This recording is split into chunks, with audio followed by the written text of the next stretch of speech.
Hi, I'm Hazel, and this is a guide to the Maut raid boss in Ny'alotha on Normal and Heroic difficulty. Maut is a thirsty thing, and this fight is all about stopping him from getting more mana than absolutely necessary. Shadow Claws applies Shadow Wounds, which is our standard stacking tank debuff. Tanks will want to swap on 2, maybe 3 stacks. He'll slap a few people with Devoured Magic, which after 6 seconds will drop a Devoured Abyss pool under them. Get out so that nobody's in it, but don't run it too far away. We'll need the pools. Standing in them gives Maut mana and hurts you, not great. However, it also makes you otherwise immune. Stygian Annihilation is the only reason most people should ever touch a pool. At the end of the cast, he will do massive raid damage. Get near a pool when he starts, and then just step in for the end of the cast.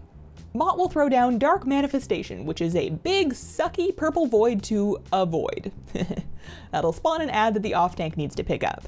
The ad wants to give mana to Maut, and we want to stop that. If the ad gets within 20 yards of Maut, he'll just eat it for mana with Devour Manifestation, so tank it away from the boss. Dark Aegis means that we are damaging its mana in place of health. Demon Hunters feel free to chip in with some mana rifts as well as normal damage to get rid of it faster. The ad will try to cast Dark Offering, which we want to stop. You cannot kick that, so the tank with the ad needs to drag it into a pool before it finishes its cast. Don't worry, it'll move. Once Dark Offering is over, pull it back out. This entire time, Maut's been roasting the raid with unavoidable Consuming Shadows raid damage. That will ramp up as his mana bar does, which is a healer problem. Eventually, Maut will reach full mana and enter stage 2. He'll gain Obsidian Skin, losing mana instead of health and then copying 100% of damage back to attackers. Our goal is to break the mana shield without just breaking ourselves. Definitely stack for healing here. As the phase continues, he is snacking on his own mana and stacking up a damage buff with Consumed Magic. The sooner you can break the shield, the better. Forbidden Ritual Orbs will make their way to the boss. You need mobile range to run out and then soak those as early as they can. If you miss any, it's free mana for Maut, which is a bad day. After a player soaks, they can run back to the group to give everyone some free forbidden mana. Healers can really just use the juice and let loose here.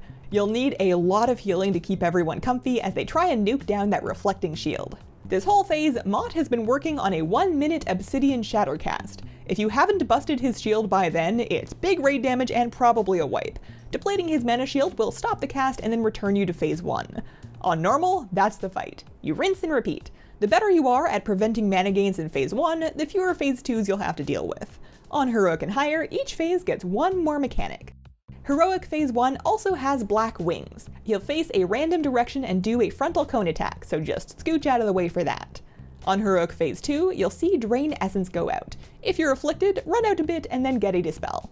And that is Maut in Ny'alotha. I've got more guides on my channel, and I also stream on Twitch if you're into that sort of thing. Thanks for watching and have a wonderful, wonderful day.